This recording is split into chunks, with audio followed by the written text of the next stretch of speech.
Allahumma salli wa sallim ala sayyidil mursalin wa imamil muttaqin qaidil ghuril muhajjalin sayyidina wa maulana Muhammadin wa ala alihi wa ashabihi ajma'in.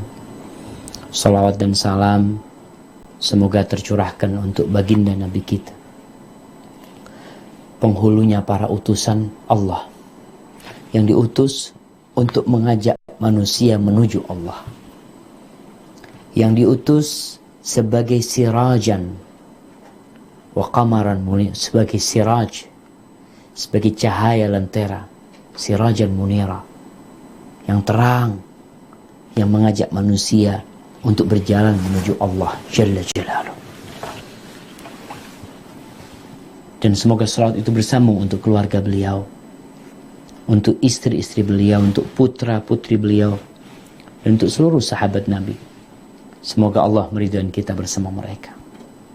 Amma ba'd, jamaah rahimakumullah, sejatinya seorang yang beriman, Ana berbicara tentang orang yang beriman.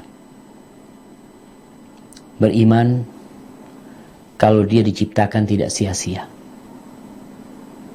Percaya dan yakin kalau dia akan dibangkitkan dari alam kubur ini, dari alam kuburnya, kemudian digiring menuju ke padang mahsyar. Seorang yang percaya dengan adanya surga dan neraka dalam kehidupan dunia ini, dia berjalan di atas sebuah jalan. Jalan yang dia tempuh itu ada target dan tujuannya. Kita ini semua sedang menuju kepada Allah Jalla Jalaluh. Dan kalau kita lihat seorang yang menuju Allah Subhanahu wa ta'ala, dia perlu petunjuk. Dia perlu rambu-rambu di jalan yang harus dia ketahui. Rambu-rambu itu sangat membantu sekali. Kalau kita melihat orang yang ingin melakukan perjalanan dari kota Jember menuju ke Jakarta, dia tuh dibekali dengan peta biasanya. Sekarang alhamdulillah sudah ada Google Map, ada Waze, ada macam-macam lah aplikasi-aplikasi yang membantu. Tapi itu pun belum cukup. Diperlukan adanya rambu-rambu di jalan yang dengannya kita melihat, oh ini belok kanan, oh ini nggak boleh masuk, oh nampak perjalanannya tinggal 70 km, ada tulisan rest area baru ada setelah 100 km. Sehingga mohon diperhatikan bekal yang dibawa, bahan bakar yang ada di mobilnya. Dia cek roda-roda, karena nggak ada orang lain nih. Engkau harus jalan ke sana. Jadi rambu-rambu dari petunjuk itu sangat penting sekali supaya kita bisa sampai ke tujuan kita. Kita ini semua mengaku cinta kepada Allah, mengaku umatnya Rasulullah Sallallahu Alaihi Wasallam, dan Allah sudah berikan kepada kita petunjuk. Petunjuk ini yang Allah berikan bisa jadi berupa berita, informasi. Udah dikasih tahu nih. Bisa jadi petunjuk itu adalah sesuatu yang bisa dilihat. Nanti kamu ketemu kayak gini. Rasulullah Sallallahu Alaihi Wasallam berulang kali dalam hadis-hadisnya menjelaskan petunjuk-petunjuk itu yang diperlukan buat orang-orang yang menuju kepada Allah Jalla Jalaluh. Dimanapun engkau berada, yang ada di bumi Allah, di bagian selatan, di bagian utara, di bagian barat, di bagian timur, semuanya menuju ke satu titik. Itu menuju kepada Allah Jalla Jalaluh. Kalau kita lihat perjalanan orang haji, ini udah mulai ramai di Indonesia. Ya, tempat pembikinan paspor imigrasi ramai, Kemudian manasik-manasik haji mulai digalakkan. Kenapa? Karena mereka menuju ke satu tempat yang diperlukan bekal, diperlukan ilmu. Di sini Ibnul Qayyim rahimahullahu ta'ala dalam kitabnya Tariqul Hijratain, beliau menjelaskan tentang hakikat perjalanan ini. Beliau mengatakan as-sa'ir ilallah wad-daril akhirah bal kullu sa'irin ila maqsadin la yatimmu sayruhu wa la yasilu ila maqsudihi illa biquwwatain. Kata Ibnul Qayyim rahmatullah alaih, seorang yang berjalan menuju kepada Allah, menuju ke kampung akhirat, bal semua orang yang melakukan perjalanan kepada satu tempat, perjalanan dia tidak akan sempurna dan dia tidak akan pernah sampai ke tujuan dia kecuali dengan dua kekuatan. Kecuali dengan dua kekuatan. Yang kita lihat, kita udah punya enggak dua kekuatan ini? Yang pertama kata Ibnu Qayyim, quwwatun ilmiyah. Yang kedua, wa quwwatun amaliyah. Power ilmu. Dan yang satu, power amal. Energi untuk mengamalkan ilmu tersebut. Fabil quwwatil ilmiyah yubsiru manazil at-tariq wa mawadhi as-suluk fayaqsiduha sa'iran fiha. Dengan kekuatan ilmu yang dia miliki, dia melihat tempat-tempat singgah yang ada di jalan. Dia melihat tempat-tempat yang bisa dilalui. Dan subhanallah jemaah, kadangkala jembatan yang putus nggak bisa lewat sini. Ketika ada informasi di depan itu ada badai, kita lihat pesawat kadangkala itu tidak turun di tempat tujuan. Dia mau turun di Juanda, di Surabaya, tahu-tahu dia turun di Malang. Kenapa enggak? Kondisinya sekarang tidak mungkin turun di sana. Kalau maksa turun di sana, hancur, mati semuanya. Ini kekuatan ilmu yang menjadikan kita selamat. Wa ijtanib asbabal halak wa mawadhi'al atab. Dan dengannya, dengan ilmu yang dia miliki ini, dia bisa menghindari sebab-sebab kehancuran, tempat-tempat kebinasaan, wa turuqal mahalik al-munharifa 'anit tariqil muwassil, dan jalan-jalan yang menyimpang yang bisa membuat jauh dari jalan yang mengantarkan kepada keselamatan. Wallahi jamaah, kadang-kala kita melihat ada orang dari Jakarta ke Jember 12 jam, 14 jam, 17 jam, ada yang 2 hari, ada yang 3 hari, ada yang 4 hari, ada yang nggak pernah sampai. Faquwwatuhul ilmiyah, kata Ibnu Qayyim lagi berkaitan dengan kekuatan ilmu ini yang dia miliki, kanurin azim biyadihi yamshi bihi, seperti cahaya yang besar sekali yang ada di tangan orang, fi lailatin mudhrimatin syadidatil dhulmah, seperti cahaya yang terang yang ada di tangannya, dia berjalan di malam yang gelap gulita. Fahuwa yubsir bidzalikan nur ma yaqa'ul mashi fi dhulmah fi mithlihi minal wahat wal matalif. Dengan cahaya dia jadi kelihatan seperti orang jalan ketika padam listrik malam hari gelap gulita. Semua orang berusaha untuk membuat cahaya di rumahnya. Dia berjalan tanpa cahaya itu meraba-raba. Tapi dia udah punya ilmu. Orang yang dalam rumah ketika gelap gulita memungkinkan dia berjalan, tapi dengan perlahan-lahan. Dia tahu di mana dapur, dia tahu di mana ada korek api, dia tahu di mana kamar mandi, dia tahu di mana ada motor, dia tahu. Karena dia biasa di tempat itu. Tapi kalau ternyata engkau berjalan di tempat yang engkau tidak pernah tahu sebelumnya, engkau nggak pernah lewat sana sebelumnya, maka kebutuhan kepada cahaya lebih dahsyat lagi. Gelap gulita, dengan adanya cahaya, selesai sudah. Dia lihat ada batu, dia melangkahi itu batu.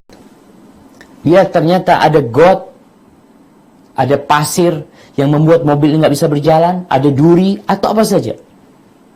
Maka dengan cahaya ini dia bisa menyelamatkan dirinya. Wa yubsiru bidzalika an-nur aidan a'lam at-tariq wa adillatah al-mansuba 'alaiha. Dengan cahaya ini dia jadi kelihatan juga. Kelihatan apa? Kelihatan rambu-rambu dan petunjuk yang ada di jalan. Dilihat dengan ketika gelap gulita, ya, dia ambil cahaya, dia lihat, oh, jalan menuju ke kanan. Kemudian dikasih tahu jalannya turun. Jalannya berkelok. Kecepatan hanya boleh 40 km.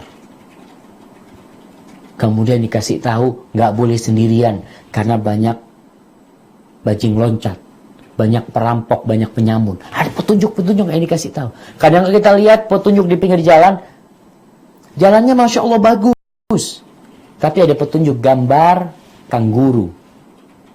Kalau di Arab gambar onta, apa artinya? Kadangkala onta nyebrang ke sana, hati-hati. Dari mana dia tahu? Dia ada cahaya. Itu quwwatul ilm, kekuatan ilmu yang dimiliki. Sehingga dia tidak tersesat. Fayakshifu lahu nur an amrain. Dengan cahaya ini terbuka baginya dua hal. Rambu-rambu petunjuk dan rambu-rambu yang mengantarkan kepada kehancuran. Dia jadi tahu juga. Karena ada sebagian orang yang tahu jalan kebaikan, tapi nggak tahu jalan kehancuran. Dia nggak paham. Sebagian sahabat Nabi, Hudzaifah bin Yaman, sallallahu ala nabiyina wasallam, wa radiyallahu ta'ala an ashabihi ajma'in. Dia berkata, kana nas yas'aluna Nabi sallallahu alaihi wasallam anil khair. Orang-orang pada tanya kepada Nabi tentang kebaikan sallallahu alaihi wasallam. Wa kuntu as'aluhu anis syarr. Malah yang aku tanyakan itu yang buruk-buruk. Kenapa? Takut nanti aku kedapatan keburukan tersebut. Jadi dengan cahaya ini kita tahu dua hal tadi. Rambu-rambu yang ada di jalan. Dan kita tahu tempat-tempat kehancuran juga. Sehingga kita berhati-hati. Itu kekuatan pertama yang dibutuhkan orang yang menuju kepada Allah. Ilmu. Adapun kekuatan yang kedua adalah wabil quwwatil amaliyah yasiri haqiqatan. Dengan kekuatan amal, dengan energi yang dia miliki, dengan semangat yang ada pada dirinya, di situ dia jalan beneran. Karena ada orang yang tahu informasi, tahu jalan, oh ini petunjuk kayak gini, ini rambu-rambu, tahu, tapi dia nggak punya kekuatan untuk berjalan, dia lumpuh. Nggak akan pernah sampai juga dia. Balissair huwa haqiqatul quwwal amaliyah. Perjalanan menuju Allah itu sejatinya ya kekuatan kita untuk melakukan perjalanan itu sendiri. Karena perjalanan itu adalah amalan seorang yang bersafar. Ya jalan. Wa kadzalika as-sa'ir ila rabbih. Idza absara at-tariq wa 'alamaha wa absara al-ma'athir wal wihada wat turukan nakibata anha faqad hasra lahu syatrul sa'ada wal falah. Seorang dalam perjalanan yang dia tahu jalan, yang dia bawa cahaya, dia tahu rambu-rambu, paling tidak separuh perjalanan dia selamat udah. Alhamdulillah. Insyaallah sampai engkau ini. Tinggal separuh yang sisanya, yaitu dia letakkan, kata Ibnu Qayyim, wa huwa an yadha asahu ala atiqih. Dia taruh tongkatnya di atas pundaknya. Dia taruh bekalnya. Wa yushammir musafiran fit tariq. Kemudian dia mulai melakukan perjalanan. Dia sing-singkan lengannya. Harus berangkat. Dia mulai melangkahkan kakinya, melewati tempat-tempat dari satu tempat persinggahan ke tempat persinggahan selanjutnya. Fakullama qata'a marhalatan ista'adda liqat'il lil ukhra. Ketika dia sudah sampai ke satu tempat singgahan, sudah melewati beberapa kilo perjalanan, dia siap-siap lagi. Butuh persiapan semuanya. Kenapa kajian nggak cukup sekali? Kenapa kita ngaji nggak cukup? Dulu ngajian udah 3 tahun yang lalu. Nah, perjalanan kita belum berhenti. Perjalanan kita ini ada startnya, ada finishnya. Startnya di mana? Ya kehidupan ini startnya. Finishnya ketika engkau meletakkan kakimu di surga Allah SWT. Maka Allah mengatakan, wa'bud rabbaka hatta ya'tiyakal yaqin. Kata Allah, beribadahlah engkau kepada Allah sampai keyakinan itu datang, kematian itu tiba. Nggak ada berhenti. Istirahat sebentar, nah, tapi melanjutkan perjalanan. Wastash'ar al-qurba minal manzil fahana alaihi masyaqqatus safar. Ketika dia melihat semakin dekat tujuan dia, maka perjalanan itu semakin ringan. Para jemaah, kita bisa melihat seorang yang ikut lari maraton. Ketika dia lihat garis finish sudah di depan mata, lupa dia dengan 39 km yang sudah dia lalui. Tambah ringan lari dia. Begitu pula orang yang berjalan menuju Allah Subhanahu wa ta'ala. Jadi awal langkahnya itu memang berat. Tapi lama-kelamaan ketika kita sampai ke finish, mendekati finish, udah jadi ringan buat kita. Maka jamaah, sebagian orang memiliki kekuatan ilmu. Dia tahu dengan hukum-hukum. Dia tahu dengan rambu-rambu, petunjuk-petunjuk. Tapi sayangnya dia tidak menjalaninya. Berat Ustaz. Sulit nih menuju Allah Subhanahu wa ta'ala. Ini haram, harus ditinggalkan. Ini kewajiban, harus dikerjakan. Ini perintah, harus ditunaikan. Berat. Ilmu tahu dia, faham. Maka orang yang faham ini hati-hati, ditakutkan dia. Seperti yang Allah sebutkan di surat Jum'ah ayat 5. Coba dibuka. Surah Jum'ah ayat 5.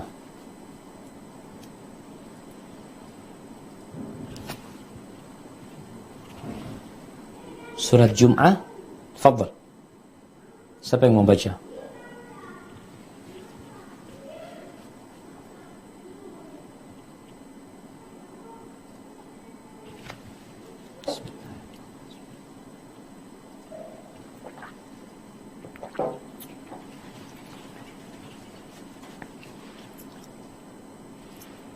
Nah, أعوذ بالله من الشيطان الرجيم مثل الذين حملوا التوراة ثم لم يحملوها كمثل الحمار يحمل أسفارا بئس مثل القوم الذين كذبوا بآيات الله Wallahu la yahdil qawmal zalimin.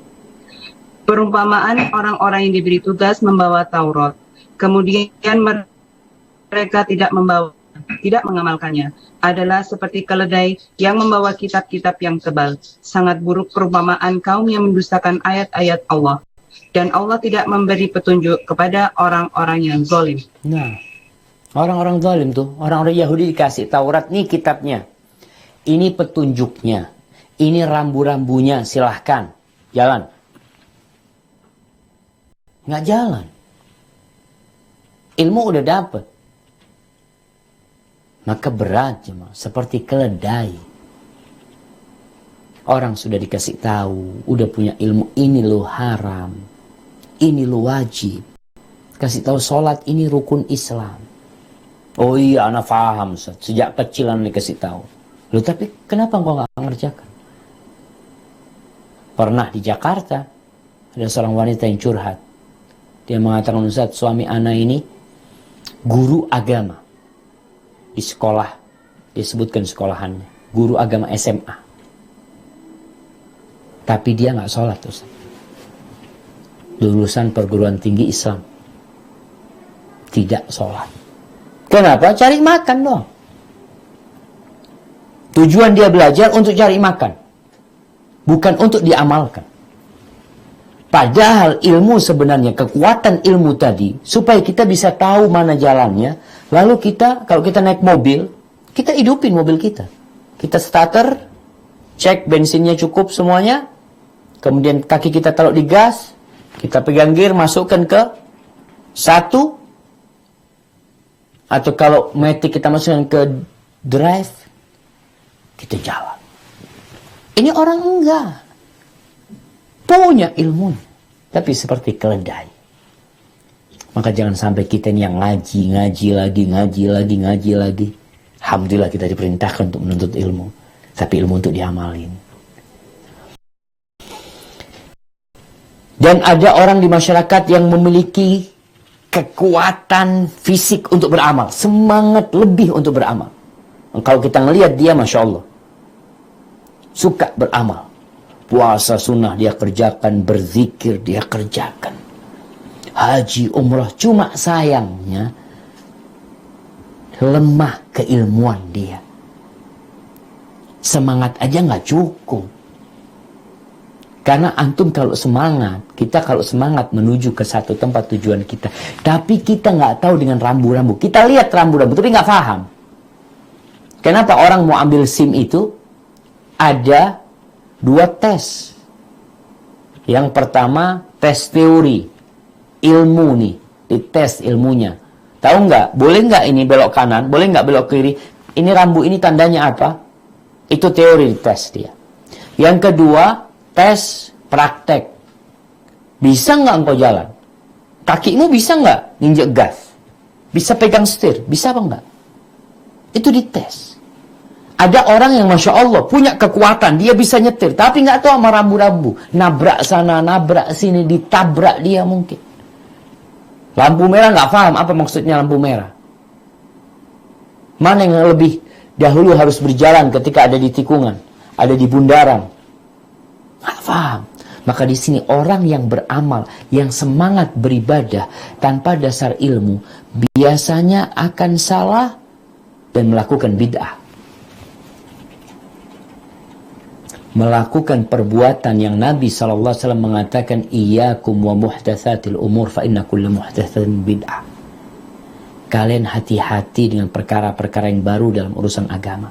Semua perkara itu namanya bid'ah. Wa kullu bid'atin dhalalah. Apa penyebabnya? Nggak paham. Nggak punya ilmu dia. Yang ada pada diri dia, yang penting baik, Ustaz.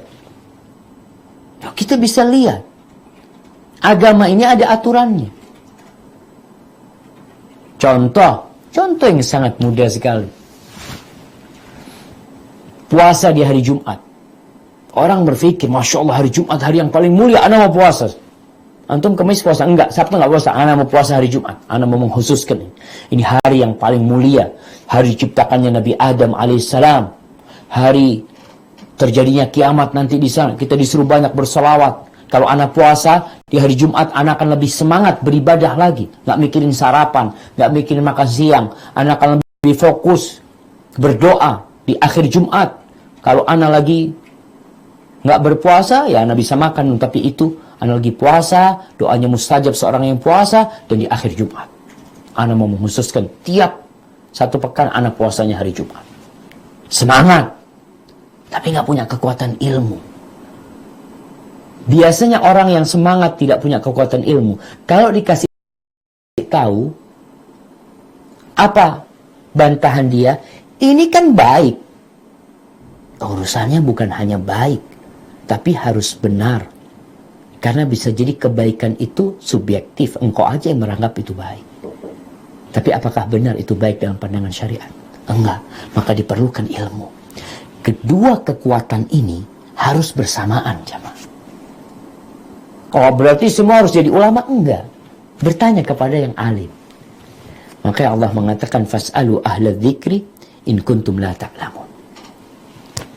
Baik. Ada beberapa persyaratan supaya perjalanan kita menuju Allah itu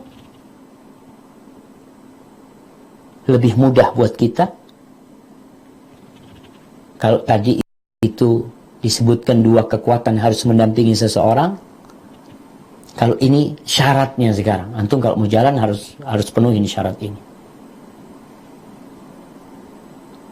Ada beberapa. Yang pertama adalah penunjuk jalan. Diperlukan penunjuk jalan. Kita udah tahu petunjuknya, udah ada nih bukunya Ustaz, apa nggak cukup? Quran itu tidak diturunkan di sebuah gunung dalam bentuk kitab yang kemudian diambil oleh Nabi SAW, kemudian dibaca oleh para sahabatnya. Enggak, Quran itu turun di hati Nabi SAW. Kemudian Nabi sampaikan kepada umatnya. Beliau tunjukkan bagaimana mempraktekkan isi Al-Quranul Karim. Para sahabat melihat bagaimana baginda Nabi Muhammad SAW mengamalkan apa yang ada dalam Al-Quranul Karim. Maka diperlukan ad-dalil, penunjuk. Siapa penunjuknya?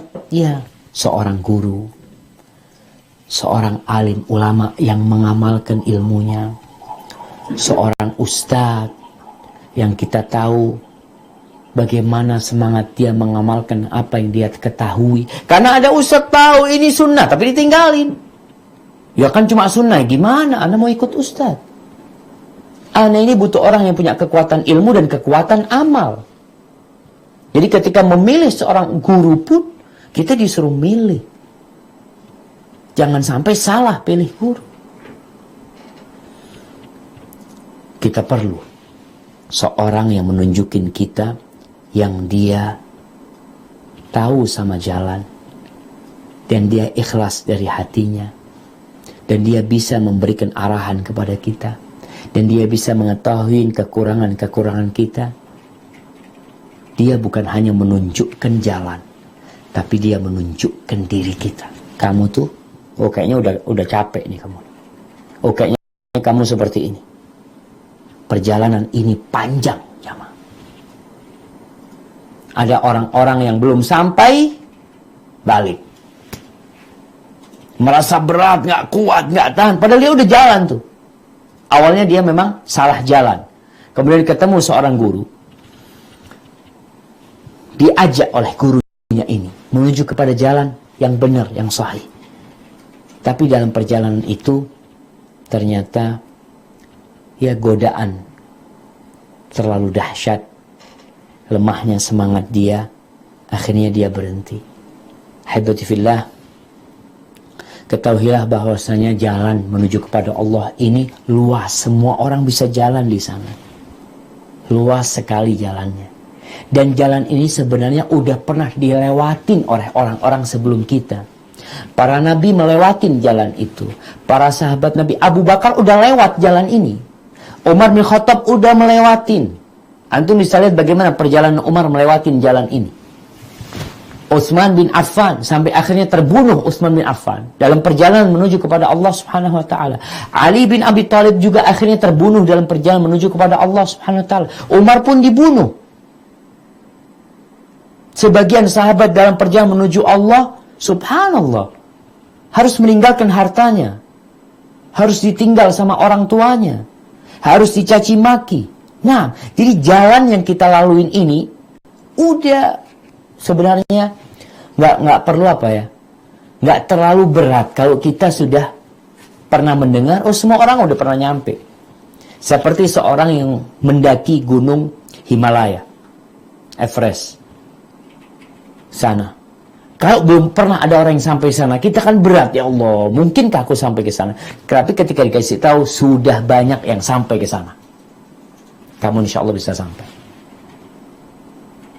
Maka di sini perlunya guru yang menunjukin kita. Dan kalau kita lihat orang-orang yang berjalan menuju kepada Allah ini tidak satu kondisi, jamaah. Tabiatnya beda-beda.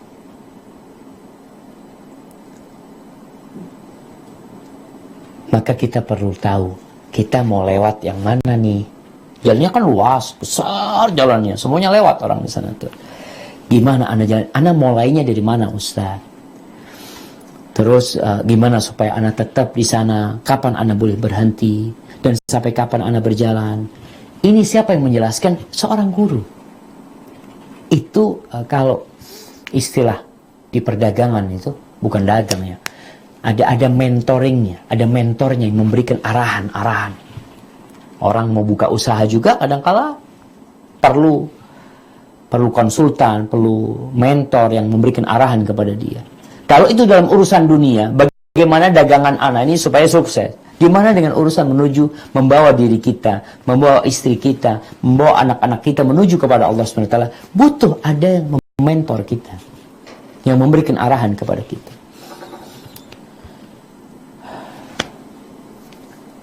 Al-Imam Ibnul Qayyim rahimahullahu ta'ala menjelaskan tentang jalan ini supaya lebih jelas nih bagaimana situasi dan kondisi jalan ini.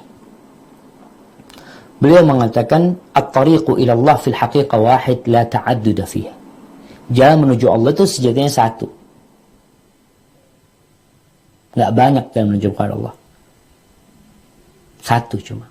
Wa huwa siratul mustaqim. Yaitu jalan yang lurus yang Allah memang sudah bikin buat orang-orang yang mau menuju kepada Allah SWT. Allah mengatakan di surah Al-An'am ayat 153, wa anna hadza sirati mustaqiman fattabi'uhu wa la tattabi'us subul. Ini loh jalanku yang lurus, kalian ikutin jalanku ini. Jangan mengikuti anak-anak jalan. Jangan. Ikutin jalanku yang lurus ini. Fawahada sabilahu li'annahu fi nafsihi wahid la ta'adduda fihi wa jama'a as-subul al-mukhalifa li'annaha kathiratun muta'addidah. Allah sebutkan jalannya cuma satu. Sedangkan jalan-jalan menuju kesesatan, kehancuran itu banyak. Banyak sekali. Dan setiap jalan itu ada setan yang mengajak. Jadi kalau bicara ada dalil, ada gurunya, sama juga jalan-jalan itu ada guru-gurunya juga. Yang manggil, kamu lihat jalan sini katanya. Jalan sini, ini jalannya bagus sih. Lebih enak, lebih santai jalannya daripada terlalu berat jalan situ. Ada yang memanggil-manggil seperti itu. Rasulullah SAW mengatakan, hadhi subul ala kulli sabilin syaitanun yad'u ilaih. Ketika beliau membuat satu garis lurus, kemudian kiri kanan beliau bikin anak-anak jalan. Lalu beliau mengatakan hadhi subul nih, jalan-jalan menyimpang ini. Di setiap lorong itu ada siapa? Ada syaitan yang mengajak kepada. Maka jangan mengikutinya. Maka ahibati fillah,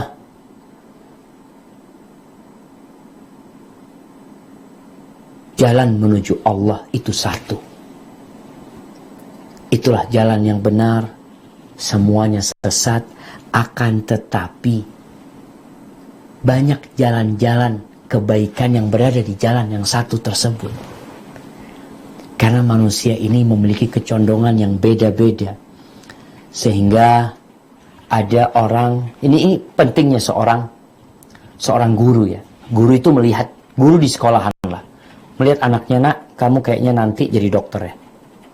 Nak, kamu kayaknya nanti jadi insinyur. Nak, kamu kayaknya nanti jadi pengusaha. Nak, kamu kayaknya jadi guru lagi nanti. Nah, ini guru yang melihat. Seorang murabbi yang melihat. Kadang-kadang ada orang maksa mau jadi ustadz juga. Kategorinya kayaknya enggak lah. Kamu jadi pengusaha tapi yang taat kepada Allah SWT. Enggak semuanya harus jadi ustadz memang. Jadi kalau ada guru yang nyuruh muridnya semua jadi ustadz, berarti dia tidak paham dengan kondisi murid-muridnya. Ada murid-muridnya kayaknya nggak pantas kalau jadi ustadz. Sehingga di sini ada orang yang memang Masya Allah disebutkan yang menjadi kecintaan dia adalah ilmu. Orang ini suka sama ilmu, suka menghafal, suka mengkaji. Maka arahkan kamu untuk ilmu, belajar. Jadi ustadz sana. Masuk ke pesantren. Semuanya masuk pesantren, boleh semuanya masuk pesantren. Tapi lulus pesantren nanti masih ada kelanjutannya, nggak berhenti. Perjalanannya belum berhenti. Lulus pesantren, masih ada yang melanjutkan kemana? Ini melanjutkan kayaknya jadi apa? Jadi pengusaha. Atau ada ini ahli matematik nih kayaknya melanjutkan ke bagian matematika. Atau kalau enggak, ini matematiknya bagus untuk pembagian zakat. Engkau lari ke sana. Diarahkan. Allah Subhanahu wa Ta'ala mengatakan ada orang yang dalam perjalanannya mati sebelum sampai. Gimana Ustaz? Dia nggak nyampe. Dia mau jadi ustadz, belum jadi ustadz udah mati. Padahal dia cinta banget sama ilmu. Dia sudah menghafal Al-Quran, baru 12 juz ustadz. Dia ingin khatam, tapi dia udah meninggal dunia. Di surat An-Nisa ayat 100 Allah mengatakan, coba dibaca, surat Nisa ayat 100.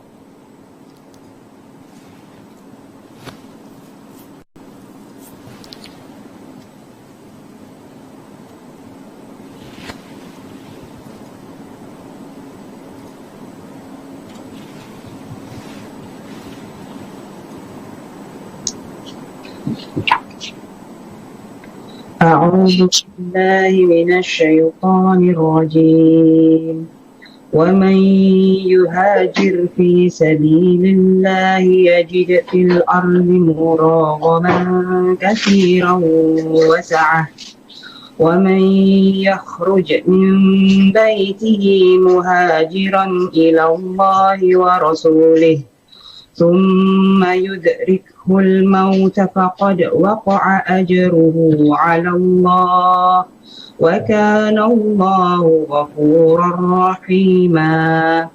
Dan barang siapa berhijrah di jalan Allah, niscaya mereka akan mendapatkan di bumi ini tempat hijrah yang luas dan rezeki yang banyak. Barang siapa keluar dari rumahnya dengan maksud berhijrah karena Allah dan Rasulnya, kemudian kematian menimpanya sebelum sampai ke tempat yang dituju, maka sungguh pahalanya telah ditetapkan di sisi Allah. Dan Allah Maha Pengampun, Maha Penyayang. Barakallahu fiik. Ibnu Qayyim ketika menjelaskan ini jamaah, beliau mengatakan ada cerita-cerita orang yang Masya Allah, dia semangat untuk belajar Al-Quran Karim walaupun sudah tua. Kemudian belum selesai dia bisa baca Al-Quran Karim. Kata Ibnu Qayyim, ada yang dilihat dalam mimpi setelah dia meninggal dunia, dia melanjutkan belajar itu di alam barzah. Wallahu a'lam bishawab. Kata Ibnu Qayyim rahmatullah alaih, fa innal abda yamutu ala ma 'asha alaih. Orang itu akan meninggal dunia sesuai dengan masa hidup dia gimana ketika hidup. Maka berjalan sudah. Jangan pernah ada orang yang mengatakan, aduh nggak mungkin anak bisa ngaji, Ustaz, anak sudah umur 50 tahun, 60 tahun. Lanjutkan. Kita ini menuju kepada Allah SWT. Nggak pernah berhenti sampai ajal datang baru berhenti. Kemudian yang kedua kata Ibnu Qayyim, wa minan nas may yakunu sayyida amalihi dzikr. Ada orang yang penghulu amalan dia itu adalah zikir. Dia orang yang suka berzikir. Qad ja'alahu zadahu lima'adihi wa ra'simalihi lima'alihi. Itu yang jadi bekal perjalanan dia. Itu yang menjadi modal tempat kembali dia. Famata fatara anhu aw qasar ra'annahu qad ghubin wa khasir. Tapi ketika dia kondisinya lagi malas berzikir, ya, berhenti berzikir, dia merasa tertipu ketika itu. Maka ada orang yang seperti itu jamaah. Maka laksanakan. Banyak zikir. Ini tadi seorang guru mengatakan, ya kita jadi guru buat diri kita sendiri. Kita harus tahu tentang diri kita sendiri juga. Oh, kamu banyak zikir lah. Kita lihat ya Allah, anak ini kok malas sholat malam ya, puasa malas. Ya udah zikir, malas zikir. Terus mau ngapain? Ini zikir amalan yang paling ringan. Hanya lisan kita dengan hati yang penuh keyakinan. Yang ketiga kata Ibnu Qayyim, wa minan nas may yakunu sayyidu amalihi wa tariqihi shalah. Ada orang yang amalan yang dia sukain itu adalah salat. Dia pokoknya berusaha untuk salat. Ada sahabat-sahabat yang salat subhanallah sampai ratusan rakaat dia salat. Bilal bin Rabah setiap batal wudu dia salat, ambil wudu dia salat. Kemudian fama taqassara fi wirdihi minha aw madha alaihi waqtun wa huwa ghair mashghulin biha aw musta'iddin laha adlama alaihi waqtu wa baqa sadru. Kalau dia ninggalin salat sunnah, dia lama nggak salat, mamanya dari zuhur sampai atau dari waktu subuh sampai zuhur dia nggak ada salat sunnah, itu hatinya jadi gelap. Maka salat ketika itu. Ini petunjukmu, karena kita tahu pintu surga itu ada 8. Ada orang yang masuk lewat pintu sholat, ada yang masuk lewat pintu zikir, macam-macam. Kemudian disebutkan ada orang yang jalan dia itu adalah berbuat baik kepada orang lain, memberikan manfaat kepada orang lain. Orang ini suka bantuin orang lain, ya subhanallah. Kita lihat di masyarakat kita ada orang yang masya Allah, fulan ini Allah kerjanya di masyarakat. Ada orang meninggal dunia, ada dia. Ada orang perkawinan, dia bantuin. Ada orang susah, masya Allah orang ini. Tapi mungkin di ibadah yang lainnya dia kurang. Artinya dia hanya melaksanakan yang wajib-wajib saja. Karena kita tahu dalam perjalanan menuju Allah SWT, yang pertama itu yang wajib. Semuanya harus melakukan kewajiban tanpa pilihan. Jadi kalau kita mau jalan, ya sudah, antum yang wajib ini harus dikerjakan. Tapi kita bicara yang udah lebih lagi. Karena kita tahu kata Allah Jalla Jalaluh dalam hadis Qudsi, "Wa ma yazalu 'abdi yataqarrabu ilayya bin nawafil hatta uhibbah."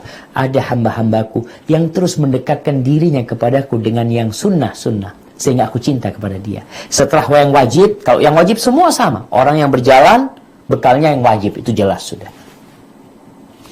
Ini bicara bagaimana seorang guru juga mengarahkan muridnya, dan kita pun perlu tanya, Ustaz, anak-anak ini gimana Ustaz? Ya, kalau Ustaznya ngomong, kamu kayaknya banyak puasa sunnah. Ustaz ngelihat fulan ini suka marah. Mudah-mudahan dengan puasa itu bisa teredam emosinya. Tapi ada orang yang tadi, dia suka memberikan manfaat kepada orang lain, bersedekah, masya Allah. وَقَدْ فُتِحَ لَهُ فِي هَذَا وَسَلَكَ مِنْ طَرِيقًا إِلَى رَبِّهِ. Inilah jalur yang dia, jadi jalan itu ada jalur-jalurnya mungkin ya. Ada jalur sedekah, ada jalur zikir, ada yang menuntut ilmu. Wa minan nas man yakunu tariquhu shaum. Ada orang yang jalurnya itu puasa.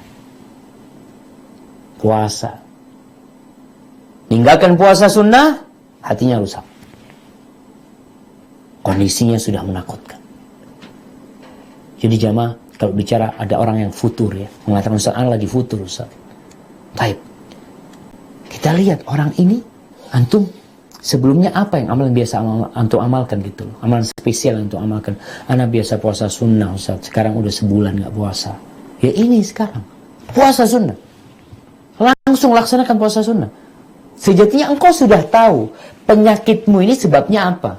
Engkau tinggalkan sesuatu yang menjadi jalurmu memang. Puasa sunnah. Kemudian wa minhum man yakunu tariqu al-amr bil ma'ruf wan nahy 'anil munkar. Ada orang yang masya Allah jalannya, jalur menuju ke Allah itu adalah amar ma'ruf nahi munkar. Allah sudah bukakan buat dia subhanallah. Orang ini, Anda bisa melihat ada teman-teman, ada satu teman di Jogja yang itu dikenal kalau malam Jumat atau malam Ahad, Anda lupa nama dia ya, Ustaz Maulana kalau nggak salah. Dia itu datang ke tempat nongkrongnya cowok sama cewek. Di alun-alun itu biasanya ada orang atau di mana berduaan, ditanya sama dia, maaf, ini istrinya, adiknya atau siapa mahramnya. Ketika tidak mengatakan bukan, dikasih nasihat sama dia. Udah selesai dia pindah ke yang lainnya. Ana kalau lihat masya Allah. Artinya kalau ana disuruh kayak gitu, mungkin nggak bisa. Jadi jalurnya memang ada. Ya Allah jemaah. Tapi ada orang yang amar ma'ruf nahi munkarnya. Nggak bisa melihat kemungkaran. Dia omongin. Padahal kita tahu kita diperintahkan untuk mengingkari kemungkaran. Tapi kan nggak mampu dengan tangan, dengan lisan, nggak mampu dengan hati. Tetap kita mengingkari kemungkaran itu. Kemudian wa minhum man yakunu tariquhu alladhi nafadha fihi al-hajj wal i'timar. Ada jalurnya yang haji dan umrah. Sehingga kita bisa melihat ada orang masya Allah berangkat umrah lagi. Kenapa antum umrah terus kok? Dia mengatakan ya gimana ya, aku kalau sudah pulang lama nggak umrah, hatiku jadi gimana gitu loh.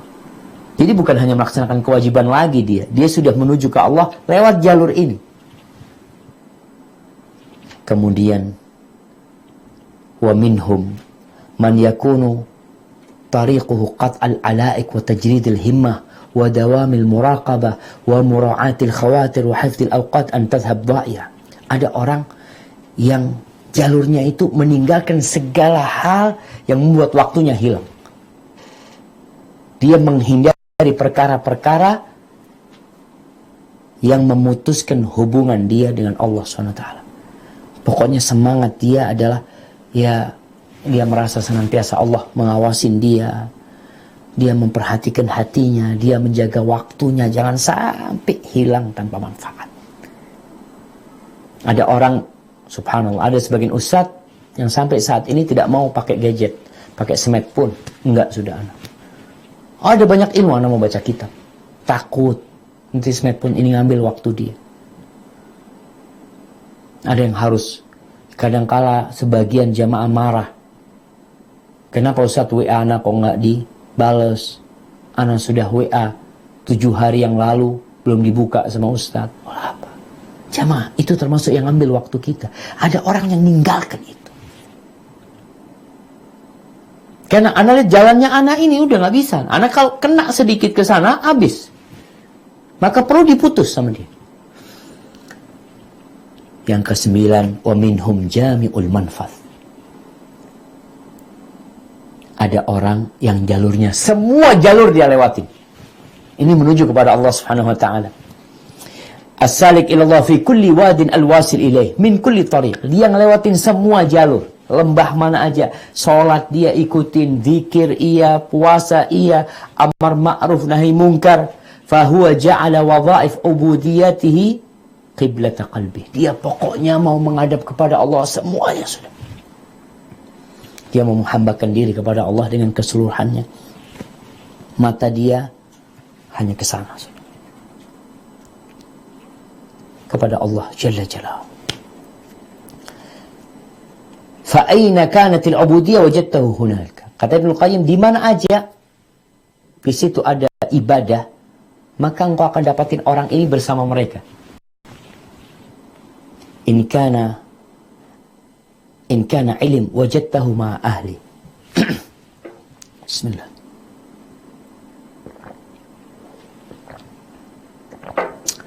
Alhamdulillah. Kalau bicara ilmu, engkau akan dapetin dia bersama para ulama. Ajib, orang ini ada di sini kumpul sama ulama. Au jihad wajadtahu fi saffil mujahidin. Kalau bicara jihad, engkau akan melihatin dia di saf orang-orang yang berjihad. Loh, ada orang ini lagi. Au salah wajadtahu fil qanitin. Lihat waktu salat engkau lihat dia saf pertama. Subhanallah. Au dzikir wajadtahu fi dzakirin. Bicara zikir engkau melihatin orang itu habis subuh, subhanallah, berzikir. Di waktu-waktu orang pada ngobrol macam-macam engkau dapatin dia berzikir. Au ihsanin wa naf'in wajadtahu fi zumratil muhsinin. Kalau bicara memberikan manfaat kepada orang lain, kau dapatin orang ini berbuat baik sama orang lain. Membantu orang-orang yang membutuhkan. Au muraqabatin wa mahabbatin wa inabatin wajadtahu fi zumratil muhibbin al-munibin. Kalau bicara cinta kepada Allah, senantiasa dalam pengawasan Allah, kembali kepada Allah, kau melihat orang ini bersama kelompok orang-orang yang cinta dan kembali kepada Allah Subhanahu wa taala. Yadinu bidinil ubudiyyah aina anna istaqallat rakaibuha. Di mana kendaraan dia berhenti, di sana dia beribadah.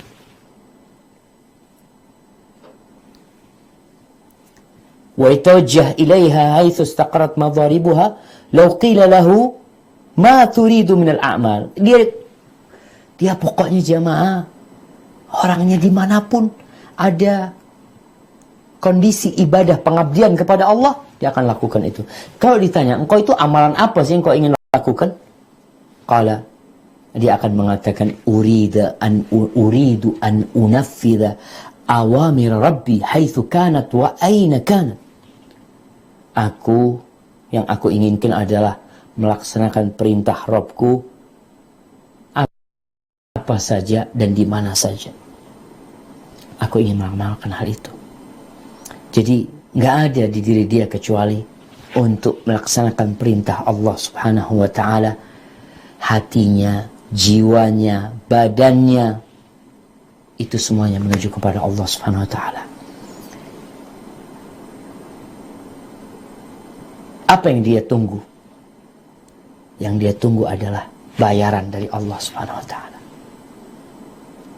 Allah telah membeli, innallaha ashtara minal mu'minin anfusahum wa amwalahum bi anna lahumul jannah.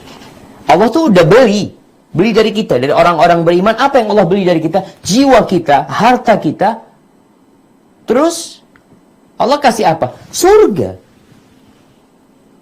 Dan ini jamaah, ada orang-orang yang seperti itu.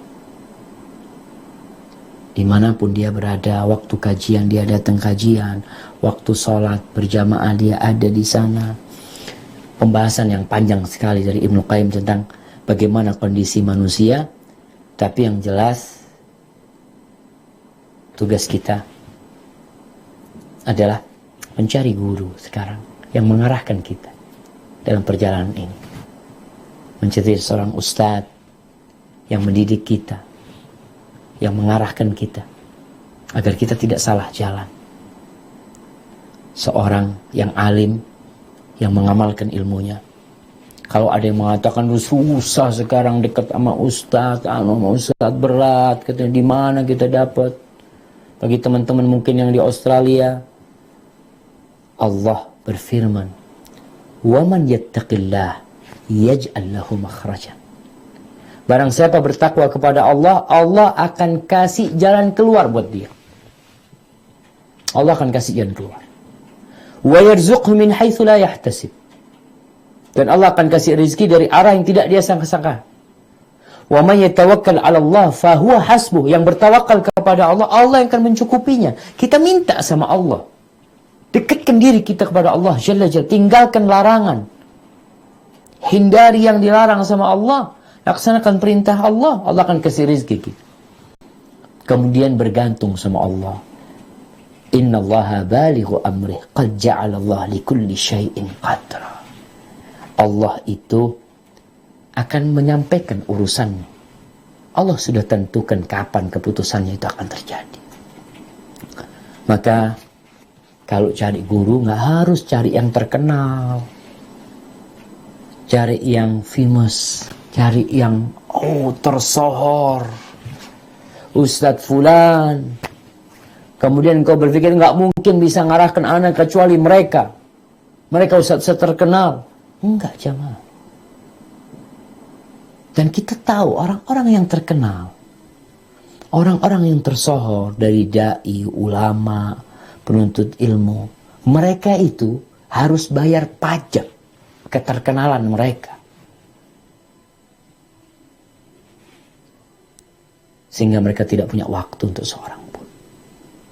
Itu pajak. Untuk bisa lihat orang-orang terkenal, susah ditemuin. Sudahlah, mereka biar sibuk dengan dengan kesibukan mereka. Ada uzur buat mereka. Semoga Allah mengampuni kita dengan mereka. Jadi kalau ada orang anak mau jadi muridnya Ustadz, anak mau ini, enggak mampu, Ustadznya sibuk, macam-macam. Maka cobalah, carilah guru yang mungkin dia tidak dikenal, bahkan tidak ada yang peduli sama dia, tapi dia orang yang cinta kepada Allah, yang melaksanakan sunnah Nabi SAW, yang engkau bisa melihat di wajahnya tanda-tanda kesolehan. Mungkin ustadz itu di dalam kampus ngajar di STDI, anggap. Mungkin dia ada dalam pesantren yang nggak ada yang kenal sama dia. Tapi antum bisa melihat, ya Allah, anak datang ke Ustadz Fulan. Ini buat teman-teman mungkin yang ada di Jember ya. Kalau kita lihat di kampus STD ini ada 30 Ustadz. Mungkin sebagian hanya kenal Ustadz Fulan, Ustadz Fulan, Ustadz Fulan yang nongol di media. Sedangkan ada Ustadz-Ustadz lain. Antum kalau mau ketemu sama Ustadz-Ustadz yang terkenal, kadang-kala nggak bisa. Datang ke rumahnya, mau ngobrol, tamunya banyak sekali. Terus gimana? Banyak solusi. Ada ustadz-ustadz yang Masya Allah, yang mungkin dia lebih bertakwa, lebih berilmu daripada yang terkenal. Cuma beda nasib aja. Mungkin dia tidak terekam kajian-kajian dia. Tapi dia bisa membimbing kita. Datang ke dia, minta arahan sama ustadz. Datang ke rumah ustadz. Dan jangan mengatakan, aduh, ana sudah lama ya, ini nggak cari, nggak dapet, macam-macam. Allah berfirman, "Walladzina jahadu fina lanahdiyannahum subulana wa innallaha lama'al muhsinin." Sesungguhnya orang-orang yang bersungguh-sungguh di jalan kami menuju kepada Allah Subhanahu wa taala, pasti kata Allah kami akan kasih petunjuk dia untuk menuju jalan kami. Allah tuh bersama orang-orang baik. Jangan pernah putus asa. Engkau harus berjuang. Cari bersungguh-sungguh. Semoga kita mendapatkan guru tadi yang membimbing kita, yang memberikan arahan kepada kita. Perlu jemaah, perlu. Allah mengatakan fas'alu ahla dzikri in kuntum la ta'lamun. Tanya kepada orang yang berilmu kalau kau nggak ngerti. Jadi berkaitan dengan syarat pertama ini adanya penunjuk jalan, seorang guru ya, seorang yang alim yang mengamalkan ilmunya, nggak harus yang terkenal. Itu kita perlukan. Maka masih ada yang lainnya.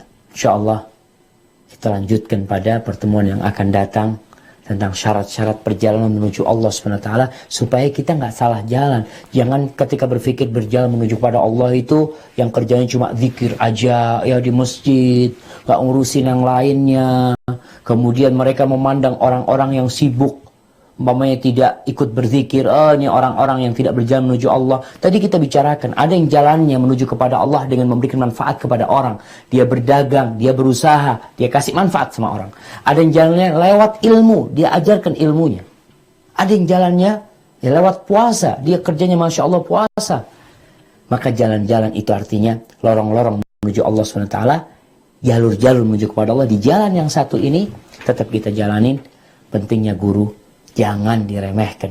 Inna hadzal ilma din, fanzuru amman ta'khuduna dinakum. Ilmu ini agama. Kalian perlu lihat kepada siapa kalian mengambil agama kalian. Tapi mungkin kita masuk ke sesi tanya jawab. Insyaallah kita lanjutkan kajian menuju kepada Allah di sesi yang kedua, supaya perjalanan kita benar-benar sampai kepada tujuan kita, yaitu Allah Jalla Jalaluh. Barakallahu fikum. Nah.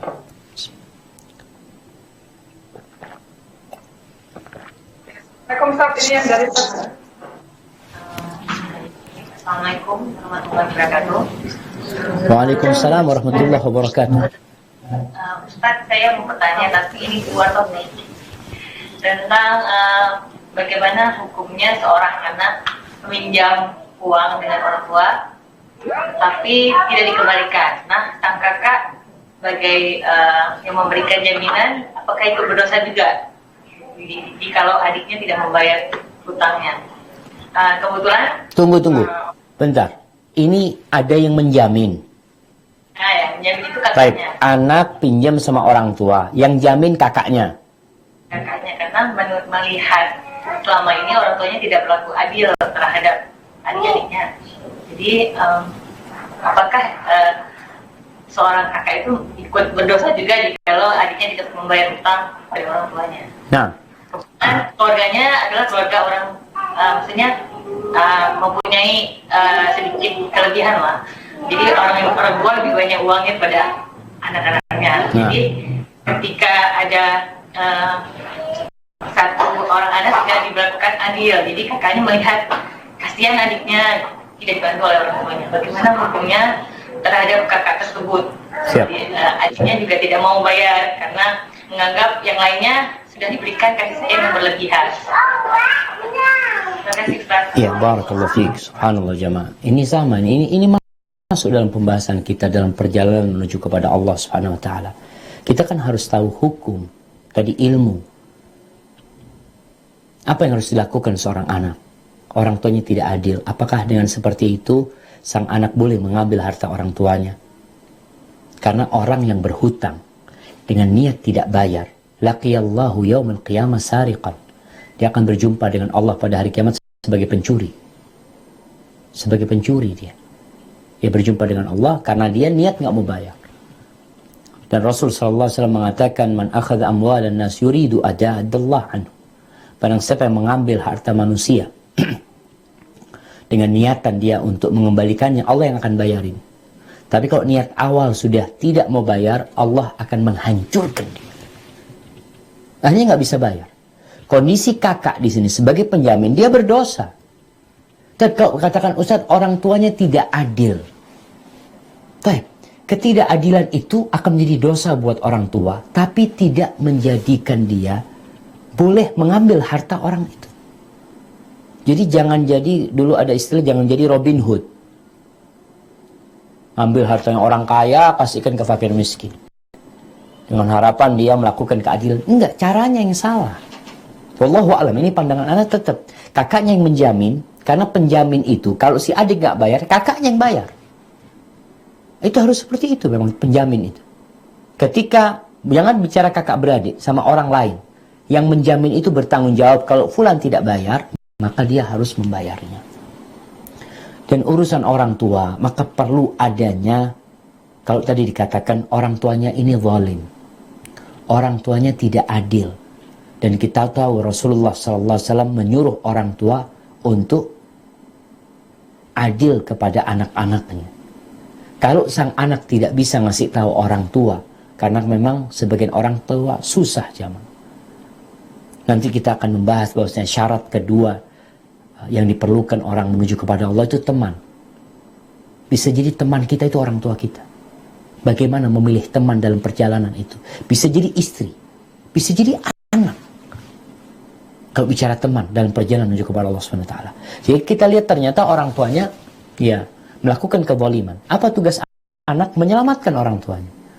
Kalau bisa dia yang memberitahu orang tuanya. Tapi kalau ternyata nggak mau, marah-marah orang tua, belum sempat ngomong sudah diputus omongannya, maka perlu mungkin lewat jalur lain.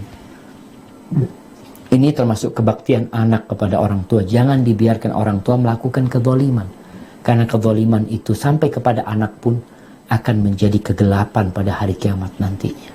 Cari pamannya, cari siapa, cari orang yang memberikan arahan kepada orang tua. Karena kalau penyebabnya adalah kecintaan kepada dunia, atau mungkin penyebabnya anak-anak yang durhaka, berarti harus ada yang diperbaikin dua. Orang tua diperbaikin, anaknya diperbaikin, adik-adiknya diperbaikin. Sang kakak berpikir bagaimana orang tua tidak melakukan kezaliman dan bagaimana anak-anak menjadi dicintai oleh orang tua. Hadza wallahu a'lam bissawab.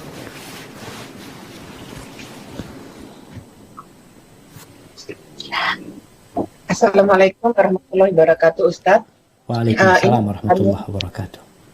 Kaitannya dengan memilih guru, bagaimana jika kita memiliki berguru dengan ustadz-ustadz yang Masya Allah sunnah dan sudah memiliki ilmu agama yang mumpuni ya. Kemudian dalam satu hukum itu mereka berbeda pendapat. Nah, kita sebagai orang awam itu memilihnya bagaimana? Apakah boleh memilih yang paling mudah? Nah, Barakallahu. Barakallahu fikum. Subhanallah jamaah. Jadi kalau terjadi perbedaan pendapat di antara dua guru kita, yang satu membolehkan, yang satu mengharamkan umpamanya, bagaimana sikap seorang murid? Dan kita tahu dua-duanya ini orang-orang yang cinta kepada sunnah, yang mereka orang-orang benar-benar berusaha untuk mengamalkan agama Allah ini secara kafah. Apa yang harus kita lakukan? Kita melihat, bukan memilih yang paling mudah, tapi kita melihat kepada keilmuan dua ustadz ini. Mana yang lebih berilmu dalam masalah yang sedang diperbincangkan. Mamanya ada satu ustadz mengatakan haram dan dalam masalah muamalat. Dan dia itu ahlinya dalam muamalat. Pembahasan dia, kajian kita, kajian dia, bahkan sekolah dia, itu memang konsen dalam masalah muamalat ini.